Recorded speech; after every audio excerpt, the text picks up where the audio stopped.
name's Padraig O'Neill. I'm in my 50s now, and for most of my adult life, off and on, I've been involved in design of one sort of another.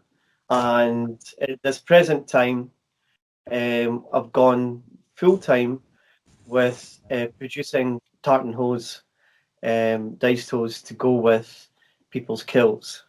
And that's something at the beginning of my working life at 16 I learned to do, and then I kept it going off and on, and now in later years gone full circle, and I've gone back to doing it full time, and that's been me doing it full time again for about the last 3 years now. So for the 3 years, you're your own boss now, yeah? Yeah, pretty much. Yeah, my son was in this room. This was his bedroom, and the initial plan was to go get a workshop, find a space. But he moved out, and he's got his own place now. So I turned this into my workshop, and in actual fact, that became a blessing because then I didn't have to incur the overheads of a workshop, which would have been like two rents, a rent on the house and a rent on the workshop. So I've saved myself a bit of money by starting in here, or restarting in here, and running the business from the house. So you're actually working from home. You're doing everything in your home, yeah? It's your own workshop, like you said. And your workshop is actually next to your bed, yeah? That's right. Straight to work. No Straight to. travelling expenses, apart from two slippers.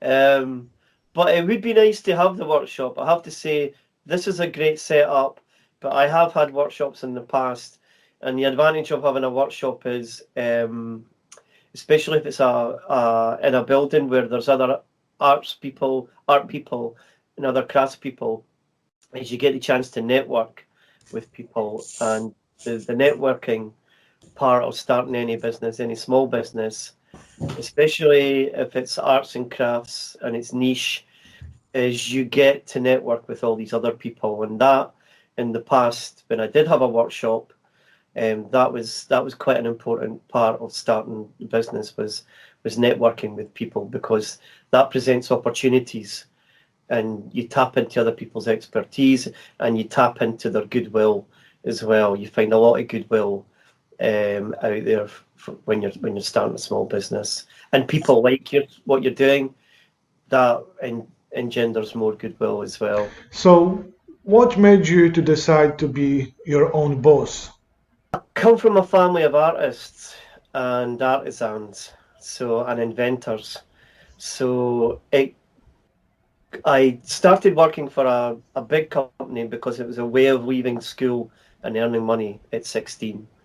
But quite a hard thing to do, to go to the mill, to the factory every day and do that day in, day out. Yes, but in the same time, you have some kind of the secure, yeah, because you know what kind of money you can expect at the end of the month. If you're going for self-employed, you can't be sure of that. You didn't be worried about that. Well, what I did was I ran both things in parallel. So I was working in my main job, and then I had this idea to design my own things. Uh-huh. So I ran them in tandem. So while I was working full time and had the security of a wage, I came up with my design ideas.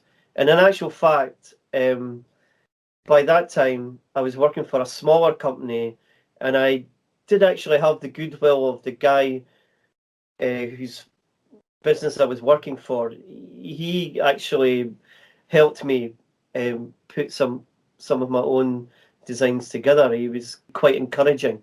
So I found access to materials and also machinery that to make my own designs, my first samples. But I did that in tandem. So I started Oh, off small, and kept my main job at the same time. So sometimes what happens is something breaks, and then you kind of reach a fork in the road where you have to make a decision to, am I going to pursue this? Am I going to just go for another job, or will I make a go of it? And so inevitably, I thought, right, I'm going to have a go at doing this. So I started looking. I had all these designs. I had all this expertise. By that time, I had put together the components of what I needed, the machinery. This machine, I've got another piece of machinery over there that links everything together.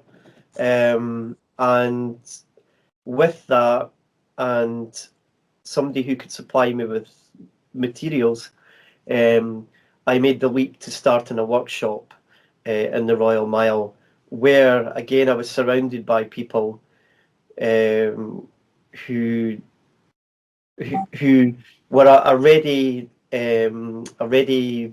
clients for what I was about to produce, which was uh, kilt making shops and tourists.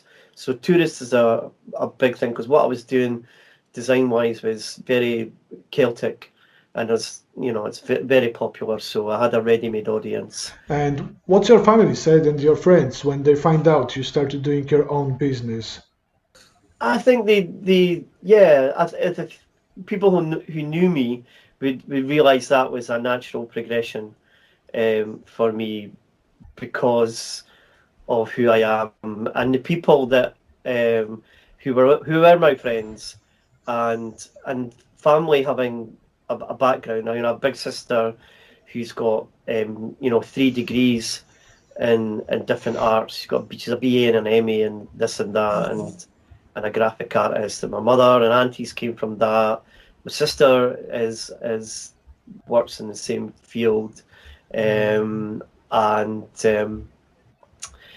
the people that were part of my peer group were artists, artists that were musicians or writers and poets or photographers. So I was in this Art um, support circumstances. support group Support. of people who would actively encourage you, because they are involved in a world where they're making Ah, a living out of their own talents as well. Aye, but were you worried about other businesses doing the same things? I had worked for smaller companies, and I had friends who were self-employed, so I kind of knew what it took to get going. And I was never trying to compete with big companies. mm-hmm.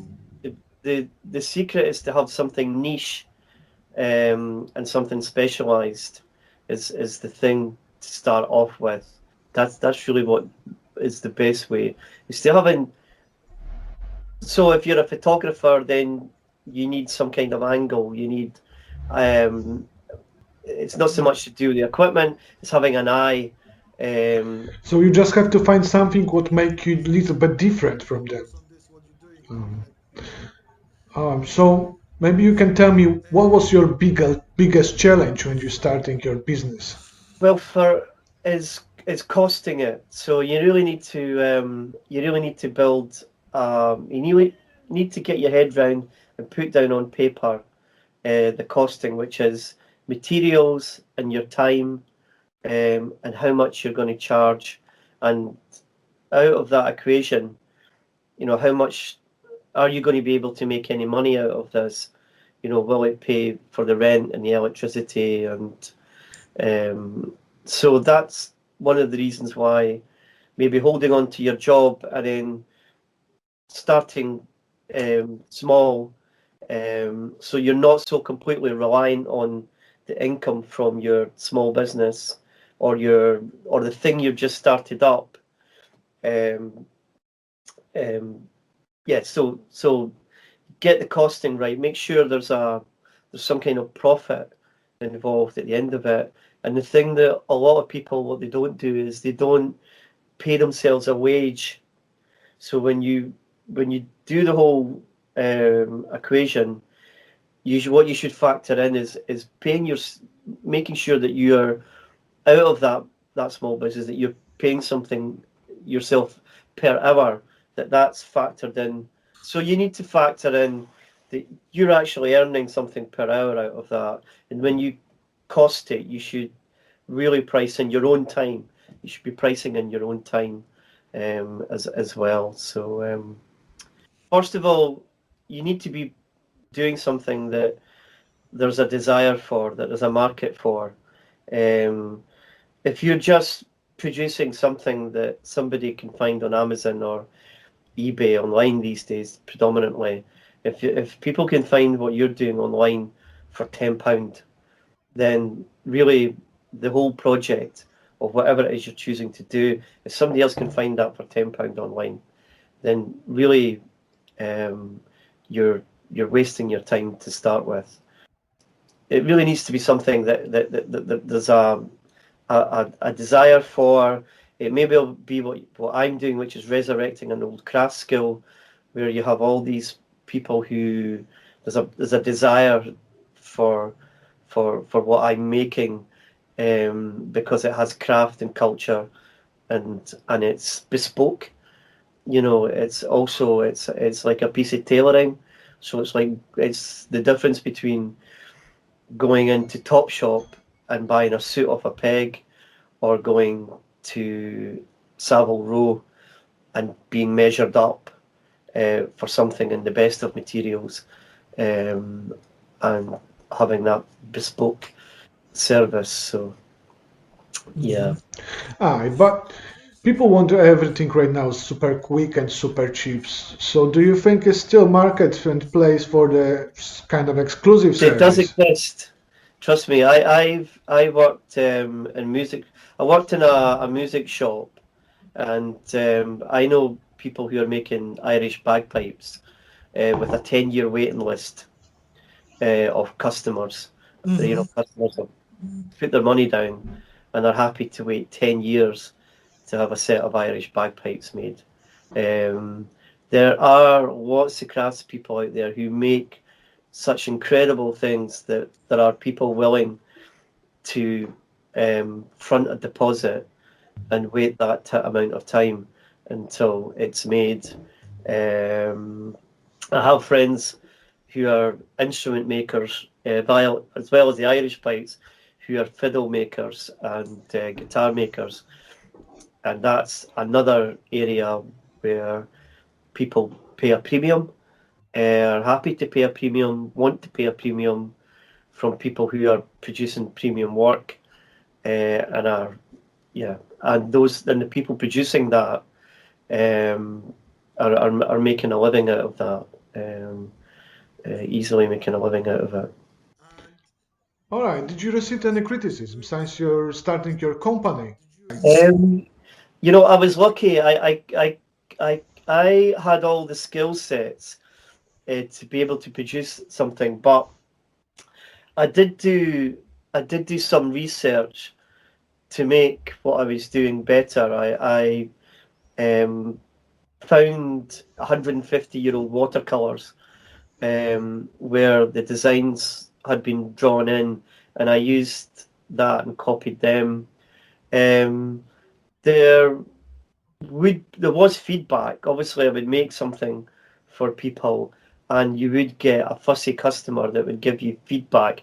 They would go away with the product, but they would say, "Well, I'm going to order a pair maybe in a year's time, but could we do it like this or do it like that?" So you take that on board. Yeah, the most difficult customers I've had are from, there's a competitive world of dancing in Scotland. The Uh-huh. Highland dancing, you usually see it's from um, small kids, tiny kids to adults doing all the Highland dancing with the kilt Uh-huh. and the hose on. Well, they are the hardest client. They are the fussiest. I've had things sent back from them with criticism, and my approach to that was to offer to remake it, because in my world, it's you can live and die by your reputation Mm-hmm. of what you produce. So there is a little bit of the client's always right, attitude, and your first thing would be to work out what they were upset about, and my next part would be to offer to remake it.